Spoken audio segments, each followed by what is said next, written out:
గుంపులు గుంపులుగా ఆకాశంలో లంకాపట్టణం మీద అలా తిరుగుతూనే ఉంటున్నాయి.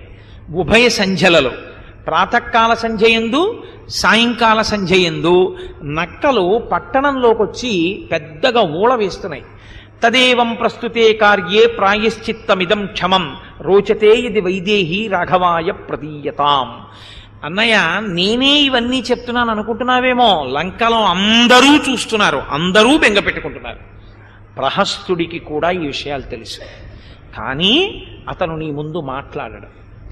నీ ముందు ఎలా మాట్లాడతాడంటే నువ్వేది చెప్తే అదే మంచిని మాట్లాడతాడు. కానీ యథార్థం ఏమిటో ప్రహస్తుడికి తెలుసు, ప్రధానమంత్రికి తెలిసి మాట్లాడడం. అన్నయ్య, నీ క్షేమం కోరుకున్నవాణ్ణి కాబట్టి నీకు చెప్పడానికి వచ్చాను, నా మాట నమ్ము. నీవు కూడా చూడవచ్చు దుర్నిమిత్తములు. కాబట్టి సీతమ్మని తీసుకెళ్లి రామచంద్రమూర్తికి అప్పచెప్పేసి మనం సంతోషంగా హాయిగా బ్రతకవచ్చు. అంటే రావణుడు అన్నాడు, భయం న పశ్యామి కుతశ్చిదప్యహం నరాఘవ ప్రాప్స్యతి జాతు మైథిలీం సురై సహేంద్రైరపి సంగత కథా మామాగ్రత స్వాస్థ్యతి లక్ష్మణాగ్రజ. సీతమ్మని మళ్ళీ రాముడు పొందడం అనేటటువంటిది ఒక్కనాటికి జరగదు, నేను ఇవ్వను. ఇంద్రుడితో కలిసి దేవతలతో కలిసి లక్ష్మణాగ్రజుడైన రాముడు వచ్చినా నా ముందు నిలబడలేడు. నీకు కనపడుతున్నవి నాకు కనపట్టలేదు, కాబట్టి నువ్వు బయలుదేరవచ్చు. ఇది కదండి మూర్ఖత్వం అంటే.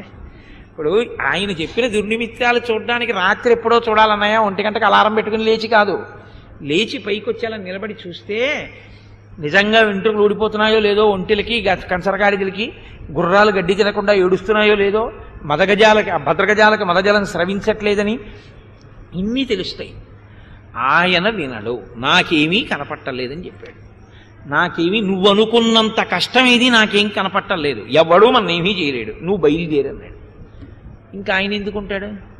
మహాత్ముడైన వాడి పని ఏమిటంటే తన కర్తవ్యం తాను చేయడం. ఆయన కర్తవ్యం ఏమిటి? మంచి మాట చెప్పడం, అంతవరకే.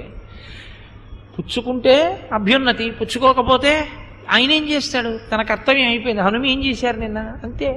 కాబట్టి విభీషణుడు వెళ్ళిపోయాడు. ఇప్పుడు ఆయన ఏం చేశాడంటే అకస్మాత్తుగా వానర సైన్యం అంతా బయలుదేరిపోయి